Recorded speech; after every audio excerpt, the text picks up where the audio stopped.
Welcome to 95 news. ప్రతిక్షణం ప్రజాక్షేమం కోసం. ముందుగా పేపర్ వార్త కార్యక్రమానికి స్వాగతం. ఇక మన ముందు ఈనాడు పేపర్, నమస్తే తెలంగాణ, ఆంధ్రజ్యోతి, సాక్షి, ఇలా రకరకాల దినపత్రికలు ఉన్నాయి. ఏ దినపత్రికలు ఏ వార్తలు ఉన్నాయి అనేది మనం మొదటిగా ఇప్పుడు చూసినట్లయితే ఈనాడు చూద్దాం. ఈనాడులో ప్రధాన వార్తగా అయితే మనం సర్వసన్నద్ధంగా ఉండాలి అంటూ ప్రధాని మోడీ చెప్తున్నారు. అయితే అది దేనికి ఏంటి అనేది పూర్తి వివరాలు ఇప్పుడు మనం చూద్దాం. ఇక చూసినట్లయితే కేంద్ర రాష్ట్ర ప్రభుత్వాలకు ప్రధాని ఒక దిశానిర్దేశం చేశారు అనేది ఇచ్చారు. ఇక కోవిడ్ పరిస్థితులపై అందరం కూడా సన్నద్ధంగా ఉండాలి అనే విషయంపై ఆయన సమీక్ష జరుపుతున్నట్లు తెలిసింది. ఇక ఉన్నత స్థాయి సమీక్ష జరిపించారు. ఇక ఎంపీలు, ఎమ్మెల్సీలు అందరూ ప్రధాని మోడీతో సహా అందరూ కూడా ఆ సమావేశానికి మాస్క్ ధరించి వచ్చారు. దీనిపై ఒక సమీక్ష సమావేశం జరుపుతున్నారు అనేది మనకి ఇక్కడ ప్రధాన వార్తగా ఈనాడులో ఇచ్చినట్లుగా మనం చూడొచ్చు. అలాగే ఇక ప్రపంచవ్యాప్తంగా కోవిడ్ కేసులు పెరుగుతున్న నేపథ్యంలోనే దేశంలో ఎలాంటి పరిస్థితులైనా సరే ఎదుర్కొనే విధంగా అన్నీ కూడా ఎప్పటికప్పుడు సన్నద్ధంగా సిద్ధంగా ఉండాలి అనే విషయంపై ప్రధాని మోదీ చర్చించినట్లుగా తెలుస్తుంది. ఎందుకంటే ఆల్రెడీ కోవిడ్పై మనకంటూ ఒక అవగాహన ఉంది కాబట్టి ఇకపై ఒకప్పుడు జరిగినటువంటి నష్టాలు కానీ అలాంటివి ఏవి కూడా జరగకుండా ప్రతి విషయంలో క్షుణ్ణంగా అన్ని విషయాల్లో కూడా ప్రతిదీ కూడా ఆలోచించి నిర్ణయాలు తీసుకోవాలి. ప్రతి దానికి కూడా ముందు చూపుతో నిర్ణయాలు తీసుకునే విధంగా ఉండాలి అనేది మోడీ యొక్క ఉద్దేశం. దాని గురించి అంతా కూడా చర్చించినట్లుగా తెలుస్తుంది. అలాగే మరి ఎక్కడ ఏది ఉన్నా సరే దానిని అధిగమించే విధంగా ముందుగానే ప్రతిదీ కూడా ప్లానెడ్గా ఉండాలి అనేది మాత్రం మోదీ చెప్పినట్లుగా తెలుస్తుంది మనకి. ఇంకా చూసినట్లయితే ఒకప్పుడు ప్రపంచాన్నే అతలకుతలం చేసిన విషయం అందరికీ తెలిసిన విషయమే. కాబట్టి మరొకసారి ఆ పరిస్థితి రాకుండా భారత్ని కాపాడుకునే దిశగా మనమంతా కూడా ముందుగానే చాలా జాగ్రత్తలతోటి ఉండాలి అనేది మనకి ఎంతో క్లియర్గా ఇక్కడ ప్రధాని మోడీ చెప్తున్నటువంటి విషయం. ఇంకా అలాగే నరేంద్ర మోదీ కేంద్ర రాష్ట్ర ప్రభుత్వాలకు అధికారులకు అందరినీ కూడా ఆదేశించారు ఈ విషయంపై అంటూ కూడా తెలుస్తుంది. అలాగే ఇక ఆసుపత్రిలో మౌలిక వసతులు, అలాగే ఇంకా మానవ వనరులు, ఆక్సిజన్లు సిద్ధం చేసుకోవాలని కూడా అందరికీ కూడా నిర్దేశించినట్లుగా తెలుస్తుంది అధికారులకు అంటూ కూడా తెలుస్తుంది. ఏ హాస్పిటల్స్ ఉంటే ప్రతి హాస్పిటల్లో కూడా ఆక్సిజన్ కొరత లేకుండా చూసుకోవాలి అంటూ అధికారులందరికీ కూడా మరి దిశానిర్దేశం చేసినట్లుగా తెలుస్తుంది. ఇంకా మనం చూడొచ్చు ఎక్కడ కూడా ఏది కొరత ఉండకుండా చూసుకోవాలి, ప్రణాళికాబద్ధంగా చూసుకోవాలి ప్రతిదీ కూడా. అలాగే విశ్లేషణ కూడా అధికంగా నమూనాలను కూడా ఏర్పాటు చేసుకోవాలి అనేది కూడా మనకి క్లియర్గా ఇచ్చారు. ఇక కొత్త వేరియంట్లు పుట్టుకొస్తే వెంటనే తెలియడం లేదు కాబట్టి దానిపై కూడా ఒక అవగాహనతో ముందు చూపుతో ప్రతిదాన్ని క్షుణ్ణంగా పరిశీలించే విధంగా ఉండాలి అనేది మాత్రం మనకి ప్రధాని మోడీ ఎంతో మరి చక్కగా కేంద్రానికి అలాగే రాష్ట్ర ప్రభుత్వాలకు ప్రధాని నిర్దేశం చేశారు. అధికారులను కూడా అప్రమత్తం చేశారు. హాస్పిటల్స్లో కానీ ఎక్కడ కూడా దేనికి కొరత లేకుండా ప్రతి విషయంలో కూడా ముందుగానే అన్నింటినీ సిద్ధం చేసుకునే విధంగా ఉండాలి. కొత్త వేరియంట్లు పుట్టుకొస్తూనే ఉంటే వాటిని కూడా అధిగమించే విధంగా మనం ప్రతి ఏర్పాటుకు ముందు చూపుతో ఉండాలి అనే విధంగా ప్రధాని మోడీ ఎంతో మరి పట్టుదలతోటి ఆయన సిద్ధంగా ఉన్నారు అనేది. ఇక దేనికైనా సరే వెనకడబోకుండా ప్రతి దానికి కూడా మనం తట్టుకోగలిగే విధంగా సిద్ధంగా ఉందాం అనేది అధికారులను అందరినీ కూడా అప్రమత్తం చేసినట్లుగా మనం చూడొచ్చు. సో ఇంకా మనం చూసినట్లయితే మరొక వార్త చూసినట్లయితే బెదరగొడుతున్న BF7 అని ఇచ్చారు. భారత్లోకి ఒమిక్రాన్ ఉపవేరియంట్ అంటూ ప్రవేశించడంతో ఇది కలవరం పెడుతోంది అంటూ కూడా తెలుస్తుంది. ఒమిక్రాన్ వేరియంట్ అనే ఒక కొత్త వేరియంట్ పుట్టుకొచ్చింది. అది చాలా కలవరం పెడుతుంది. ఇప్పటికే అనేక దేశాలలో కొన్ని ప్రాంతాలలో ఇప్పటికే అది విజృంభిస్తూ ఉంది. మరి ఇది కొత్త వేరియంట్ కాబట్టి ఇది వణికిస్తుంది ఒక పక్క నుంచి అనేది కూడా తెలిసింది. దాని పేరు వచ్చేసి BF7 అనేది కూడా తెలిసింది. భారత్లోకి ఒమిక్రాన్ ఉపసంహరణ అంటూ ఇచ్చారు.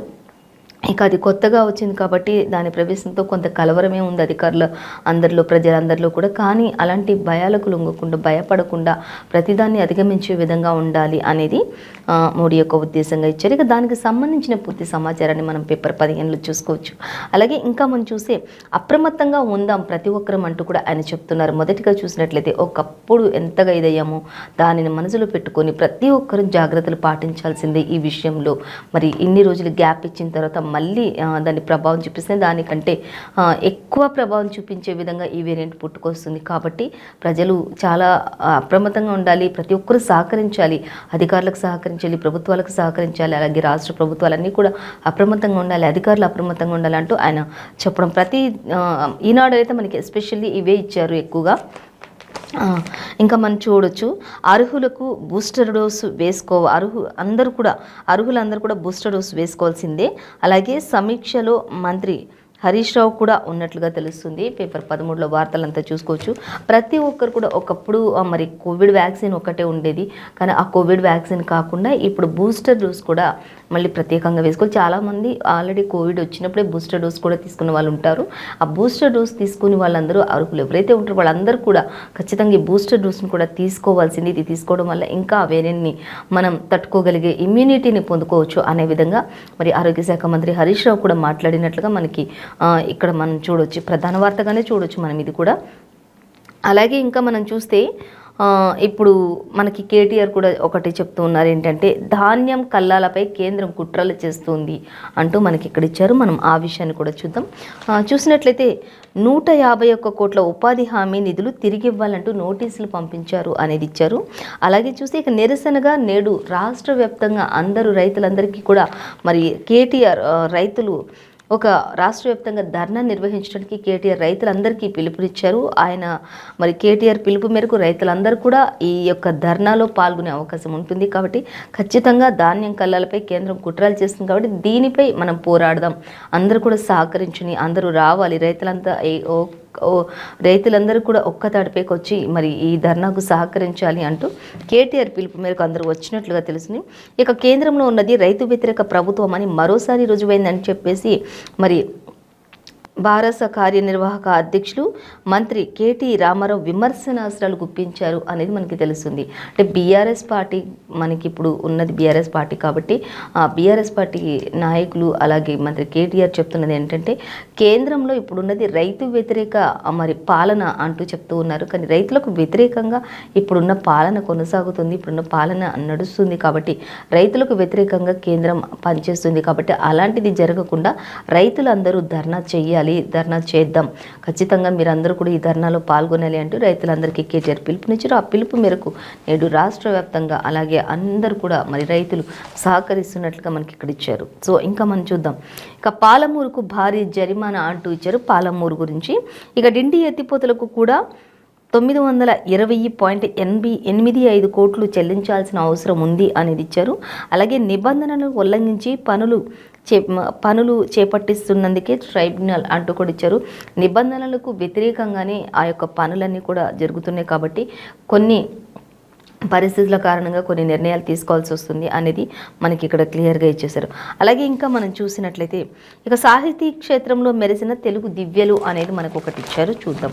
ఇంకా చూసినట్లయితే మధురాంతక సర్వేంద్ర కేంద్ర సాహిత్య అకాడమీ అవార్డులు వారాల ఆనంద్కు అనువాద పురస్కారం జరుగుతుంది నేడు అనేది మనకి ఇక్కడ ఇచ్చారు. ఇక దానికి సంబంధించిన వార్త మాత్రం పేపర్ 6లో మనం చూడొచ్చు. అలాగే మరొక ప్రధాన వార్త చూసినట్లయితే ఇక 1.85 లక్షల కోట్ల రూపాయలని రాష్ట్ర రుణ ప్రణాళిక ఖరారు చేసిన నాబార్డ్ అంటూ ఇచ్చారు. ఇక అయితే గత ఏడాదికి అంటే కూడా ఈసారి 11% పెరిగింది అంటూ ఇచ్చారు. ఇక పంట రుణాలకు కూడా 73.46 ప్రకటించినట్లుగా తెలుస్తుంది అనేది ఇన్ని నిధులు విడుదల చేశాము, ఇంత నిధులు రావాల్సింది అనేది మనకి క్లియర్గా ఇక్కడ ఇచ్చినట్లుగా చూడవచ్చు. అయితే దీనికి సంబంధించింది కూడా మనం పేపర్ 2లో మనం దీనికి సంబంధించిన పూర్తి సమాచారం తెలుసుకోవచ్చు. అయితే మొత్తంగా అయితే 1.85 కోట్ల రూపాయలను మాత్రం మనకి రాష్ట్ర రుణ ప్రణాళిక ఖరారు చేసినట్లుగా మాత్రం మనకి తెలుస్తున్నట్లుగా ఇచ్చారు. సో ఇంకా మనం చూసి ఇప్పుడు నమస్తే తెలంగాణ చూసినట్లయితే నమస్తే తెలంగాణ చూద్దాం. నమస్తే తెలంగాణ చూసినట్లయితే ఇందులో మనకి ఆంధ్రాకు కేసీఆర్ ఆశాకిరణం అంటూ మనకి ప్రధాన మెయిన్ వార్తగా ఇచ్చారు. అంటే కేసీఆర్ చేసే అన్ని అభివృద్ధి పనులు చూడొచ్చు, ఏదైనా చూడొచ్చు, పథకాలు చూడొచ్చు, అవన్నీ ఇప్పుడు ఆంధ్రాకు కూడా ఆయనే ఒక ఆశాకిరణంగా ఉన్నారు, ఆయనే ఒక అంటే ఎగ్జాంపుల్గా ఉన్నారు అనే విధంగా మనకి ఇక్కడ మనం చూడొచ్చు. సో అలాగే దానికి సంబంధించిన పూర్తి వివరాలు చూసినట్లయితే అబ్కీ బార్ కిసాన్ కా సర్కార్ అంటూ భారత రాష్ట్ర సమితి బీఆర్ఎస్ నినాదం పలు రాష్ట్రాల్లో సంచలనం సృష్టిస్తుంది అనడానికి ఇదే నిదర్శనం అంటూ ఇచ్చారు. ఇక దేశంలో గణాత్మక మార్పు రావాలంటే బీఆర్ఎస్ అధినేత కేసీఆర్ ఇచ్చిన పిలుపు అనేక మంది నాయకులను కదిలిస్తుంది అంటూ కూడా తెలుస్తుంది. ఆయన చేసే పనులు కావచ్చు, ఆయన పిలిచే పిలుపులు కావచ్చు, ఆయన మరి అనేక మంది నాయకులని కదిలించేస్తుంది. తెలంగాణలో ముఖ్యమంత్రి కేసీఆర్ తెచ్చిన ప్రగతి పథకాల వల్ల మరి వివిధ రాష్ట్రాల ప్రజలను ఆకర్షిస్తున్నాయి అంటూ కూడా తెలుస్తుంది. ఆల్రెడీ మరి తమిళనాడు ప్రజలు కూడా ఆల్రెడీ చెప్పారు ఇంకా తమిళనాడు ప్రజలు కూడా ఆల్రెడీ చెప్పారు, మమ్మల్ని తెలంగాణలో అయినా కలపండి, లేదంటే మాకు అక్కడ ఉన్నటువంటి పథకాలనైనా సరే ఇవ్వండి అని ఏదైనా సరే చేయండి అనేది మనం ఇంతకుముందే పేపర్లలో చూసుకున్నాం. అదే ఇప్పుడు అన్ని రాష్ట్రాలకు కూడా ఆయన ఒక ఆదర్శం అవుతున్నారు అనేది మనకి ఇక్కడ ఎంతో క్లియర్గా తెలుస్తూ ఉంది. సో ఇంకా మనం చూస్తే ఇక ఆయన ధైర్యం గల తెలుగు బిడ్డ అంటూ చాలామంది పొగడ్తలు కూడా కేసీఆర్కి ఇస్తున్నారు అనేది కూడా తెలుస్తుంది. ధైర్యంతో ముందడుగు వేశారు, తెలంగాణ సాధించారు. ఆయన పథకాలు అన్నీ కూడా మనకి ఎంతో ఇతర రాష్ట్రాలు కూడా పథకాల వైపు చూసే విధంగా ఉంది. మరి భారతదేశంలో తెలంగాణ వైపు చూసే దేశాలు కూడా ఎన్నో లేకపోలేదు అనే విధంగా మాత్రం మనకి నమస్తే తెలంగాణలో ఇచ్చారు. సో చూసినట్లయితే ఇంకా చూద్దాం. ఆయన ధైర్యం గల తెలుగు బిడ్డ అంటూ దార్శనికుడు, ఇక తెలంగాణ ప్రగతి నమూనా ఏపీలోనూ రావాలి అంటూ కొందరు చెప్తున్నటువంటి పరిస్థితి. అలాగే ఇక రెండు కులాల వైరంతో ఆంధ్ర వెనకబడిపోయింది అంటూ మనకి ఇక్కడ ఇస్తున్నారు. ఆంధ్ర వెనుక ఇక బీఆర్ఎస్ ఎజెండాతోనే ఏపీ ప్రజలకు కూడా కొంత సంక్షేమం చేకూరుతుంది అనేది కూడా మనకి ఇక్కడ ఇచ్చినట్లుగా మనం చూడొచ్చు. అలాగే బీఆర్ఎస్తో పనిచేసే అవకాశం ఇవ్వాలని కూడా కొంతమంది వినతి పత్రికలు కూడా ఇస్తున్నట్టు తెలుస్తుంది. అలాగే బీఆర్ఎస్ అధినేత కేసీఆర్తో ఏపీ ప్రతినిధులు భేటీ అవడానికి కూడా సన్నాహాలు చేస్తున్నారు. అలాగే భేటీ అవనున్నట్లుగా కూడా మనకి తెలుస్తుంది.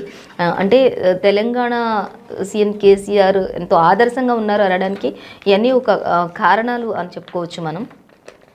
ఇంకా అలాగే కృష్ణా, గుంటూరు జిల్లాల నుంచి కూడా తరలుతున్నటువంటి నేతలంతా కూడా చాలామంది అక్కడ నుంచి కూడా మరి కేసీఆర్ దగ్గరికి ఆయనతో భేటీ అవ్వడానికి వస్తున్నటువంటి అంటే కృష్ణా జిల్లా నుంచి, అటు గుంటూరు నుంచి, గన్నవరం ఇవన్నిటి నుంచి కూడా చాలామంది నాయకులు వస్తున్నారు అనేది మనకి ఇక్కడ క్లియర్గా తెలుస్తుంది. అలాగే సంఘీభావం తెలుపుతున్న పాత కొత్త నాయకులు అందరూ కూడా అనేది కూడా తెలుస్తుంది. ఇంకా మంత్రి నిరంజన్ రెడ్డితో కూడా కర్ణాటక నేతలు సమావేశం అవుతున్నారు. అలాగే ఇక ఇంద్రకరణ్ సమక్షంలో చేరినటువంటి మహారాష్ట్ర ప్రతినిధులు అనేది కూడా మనకి ఇక్కడ ఎంతో క్లియర్గా ఇచ్చినట్లుగా మనం చూడొచ్చు. సో ఇంకా మనం చూద్దాం. ఏదేమైనప్పటికీ ఆంధ్రాకు మాత్రం కేసీఆర్ ఒక ఆశాకిరణంగా ఉన్నారు ఎగ్జాంపుల్గా అనేది మనకి ఇక్కడ ఇచ్చారు. అలాగే ఇంకా కల్లాలపై గల్లా పట్టుడే అంటూ మంత్రి కేటీఆర్ ఇక్కడ ఇచ్చారు. ఆల్రెడీ రైతు వ్యతిరేక పాలన కొనసాగుతుంది, కేంద్రం అలా చేస్తుంది అనేది కేటీఆర్ చెప్పిన విషయం. ఇక ఉపాధి హామీలో తెలంగాణపై వివక్ష, ఇక మోదీ ప్రభుత్వంపై రైతన్న ధిక్కారం అంటూ ఇచ్చారు మనకి నమస్తే తెలంగాణలో. ఇంకా కల్లాలపై మోదీ కండల్లో నిప్పులు కల్లాలకు సంబంధించిన విషయంలో రైతుల కళ్ళలో నిప్పులు చెరుగుతున్నారు మోదీ అనేది మాత్రం ఇక నేడు రైతన్న ధర్నా, ఈ ధర్నాకు మంత్రి కేటీఆర్ పిలుపునిచ్చారు. ఆ పిలుపులో రైతులంతా కూడా మరి పాల్గొంటున్నట్లుగా తెలుస్తుంది. ఇంకా అయితే రైతు వ్యతిరేక కేంద్ర ప్రభుత్వం ఇప్పుడు ఉన్నది అనేది మాత్రం ఆయన చెప్తున్నటువంటి విషయం మొత్తంగా అయితే. ఇంకా అలాగే మనం చూస్తే తెలంగాణ ద్రోహి చంద్రబాబు అంటూ మరొక దగ్గర మరి చెప్తున్నారు. ఎవరు ఏంటి అని చూస్తే బీజేపీపై ప్రేమ, తెలంగాణలో డ్రామా అంటూ ఇచ్చారు. ఇంకా చూద్దాం. చంద్రబాబు పరిస్థితి కుట్లో రాయితీ లేని నాడు మళ్ళీ కంట్లు అయితే చంద్రబాబు పరిస్థితి ఎలా ఉందంటే కంట్లో రాయి తీయలేనివాడు పంటిలో రాయి తీయగలడా అనే విధంగా ఉంది అనేది మాత్రం ఎద్దేవా చేస్తూ మాట్లాడుతున్నటువంటి పరిస్థితి ఇక్కడ మనకి ఇచ్చారు. ఇంకా చూద్దాం ఎలా రాయి తీస్తాడు. ఏపీ ప్రజలే చంద్రబాబు పాలన బాగలేదని, చిత్తశుద్ధి లేదని చెప్తూ ఉంటే ఆయన ఇక్కడికి వచ్చి ధర్నాలు, రాస్తారోకోలు చేస్తున్నాడు ఎందుకు అని ఎద్దేవా చేస్తూ మాట్లాడుతున్నారు. తెలంగాణ ద్రోహి ఎవరు అంటే అది చంద్రబాబే అని కూడా మనకి ఇక్కడ చెప్తున్నారు. ఇంకోటి ఏంటంటే బీజేపీ ప్రేమ ఉంది కానీ తెలంగాణలో డ్రామాలు ఆడుతున్నట్టు చేస్తున్నారు. మళ్ళీ ఇంకా ఏపీలో చెల్లని రూపాయి తెలంగాణలో చెల్లుతుందా? రూపాయి ఎక్కడైనా ఒకటే కదా, ఏపీలో చెల్లలేదు కాబట్టి అక్కడి నుంచి మళ్ళీ ఇక్కడికి వచ్చి తెలంగాణలో ఏదో చేద్దామని చూస్తే రూపాయి అక్కడ చెల్లని రూపాయి ఇక్కడ చెల్లుతుందా అన్నట్లుగా కూడా క్వశ్చన్ చేస్తూ మాట్లాడుతున్నారు. అలాగే ఆంధ్రాలో బీజేపీతో పొత్తు కోసమే ఆయన మరి ఇన్ని పాటలు పడుతూ సీట్ల కోసమే ఇన్ని పాటలు పడుతున్నారు అనేది కూడా మనకి ఇక్కడ క్లియర్గా అర్థమవుతుంది. అలాగే ఇంకా చూస్తే బాబు హయాంలోనే అత్యధిక రైతు ఆత్మహత్యలు జరిగాయి అనేది కూడా ఇక్కడ ఉన్న తెలంగాణ వాసులు కూడా చెప్తున్నటువంటి పరిస్థితి, నాయకులు కూడా అధికారులు కూడా చెప్తున్నటువంటి పరిస్థితి. చంద్రబాబు పాలన కొనసాగినప్పుడు రైతులంతా కూడా ఎంతో నష్టపోయారు, ఎన్నో నష్టాలు జరిగాయి, ఎన్నో ఆత్మహత్యలు కూడా చేసుకున్నారు అనేది మనకి ఇక్కడ ఎంతో క్లియర్గా ఇస్తున్నట్లుగా మనం చూడొచ్చు. అలాగే ఇంకా కరెంటు ఆగితే రైతులకు కాల్చి చంపిండు అంటూ కూడా, అయితే కరెంటు అడిగినందుకు రైతులందరినీ కాల్చి చంపిన వైనం కూడా లేకపోలేదు చంద్రబాబు అనేది కూడా మనకి ఇక్కడ చెప్తున్నటువంటి విషయం. అలాగే ఇంకా చూద్దాం. ఇక ఉద్యోగులను గుర్రాలతో తొక్కించిండు అంటూ కూడా, అసలు ఉద్యోగాలు అడిగిన వాళ్ళని గుర్రాలతో తొక్కించి చంపేశాడు అంటూ కొంతమంది మంత్రులు కూడా చెప్పినటువంటి పరిస్థితులు మనకి ఇక్కడ కనిపిస్తున్నాయి. తెలంగాణ ద్రోహి ఎవరు అంటే అది చంద్రబాబే అంటూ ఆయన గురించి చెప్పాలంటే చిట్టాలు చాలా ఉన్నాయి అనే విధంగా ఇచ్చారు. ఇక దీనికి సంబంధించిన పూర్తి సమాచారం మాత్రం మనం పేపర్ 5లో చూడొచ్చు అనేది మాత్రం క్లియర్ క్లియర్గా ఇచ్చారు. సో ఇంకా మనం చూసినట్లయితే వెలుగు పేపర్ చూద్దాం. ఇక వెలుగు పేపర్ చూసినట్లయితే వెలుగులో మనకి రాష్ట్ర సర్కార్కు 920 కోట్ల ఫైన్ అంటూ ఇచ్చారు. అలాగే మొదటి ప్రధాన వార్తగా చూసుకుంటే వెలుగులో మనకి కరోనా పోలే ఇంకా భద్రం, మాస్కులు పెట్టుకోండి అంటూ ప్రధాని మోడీ హెచ్చరికలు జారీ చేస్తున్నట్లుగా ఇచ్చారు. ఇక పండుగలప్పుడు మరింత జాగ్రత్తగా ఉండాలి అంటూ ప్రధాని మోడీ మనకి వెలుగులో ప్రధాన వార్తగా ఇచ్చారు. అయితే దీనిపై కూడా కొంత మరి సమీక్ష జరిగినట్లుగా తెలుస్తుంది. అలాగే మరొక ప్రధాన వార్త ఏంటి అంటే ఎమ్మెల్యేల కొనుగోలు కేసు రంగంలోకి ఈడీ అధికారులు. అలాగే ఇక ఈడీ ఇంకా ఆర్థిక మూలాల కూపీలాగుతున్న సెంట్రల్ ఏజెన్సీ అనేది కూడా మనకి ఇక్కడ ఇచ్చారు. సో ఇవాళ మనం ఏ పేపర్లో చూసినా కూడా మెయిన్గా అంటే మనకి కరోనా 4th వేవ్ అనేది స్టార్ట్ అవుతుంది, కొత్త వేరియంట్లు వస్తున్నాయి అనే దానిపై ప్రధాని మోడీ మరి అన్ని రాష్ట్రాలకు కూడా మరి దిశానిర్దేశాలు చేశారు. దాని గురించి అలాగే కల్లాలపై మరి కేంద్ర ప్రభుత్వం వ్యతిరేకంగా మరి రైతుల పట్ల వ్యవహరిస్తుందనే దానిపై మంత్రి కేటీఆర్ ఈరోజు ధర్నా నిర్వహించబోతున్నారు. రైతులందరికీ ఈ విషయంలో పిలుపునిచ్చారు. వారందరూ కూడా ఆయనకు సహకరిస్తూ మరి రైతు ధర్నా నిర్వహించబోతున్నారు. ఇంకా ఎక్కడ చూసినా మొత్తానికైతే ఇక ఇవే మెయిన్ ప్రధాన వార్తలుగా కనిపిస్తున్నాయి. సో ఇదండి ఇవాళ పేపర్ వార్త కార్యక్రమం విశేషాలు. మరో పేపర్ వార్త కార్యక్రమాన్ని మళ్ళీ కలుద్దాం. అంతవరకు చూస్తూ ఉండండి. నమస్కారం. 95 న్యూస్.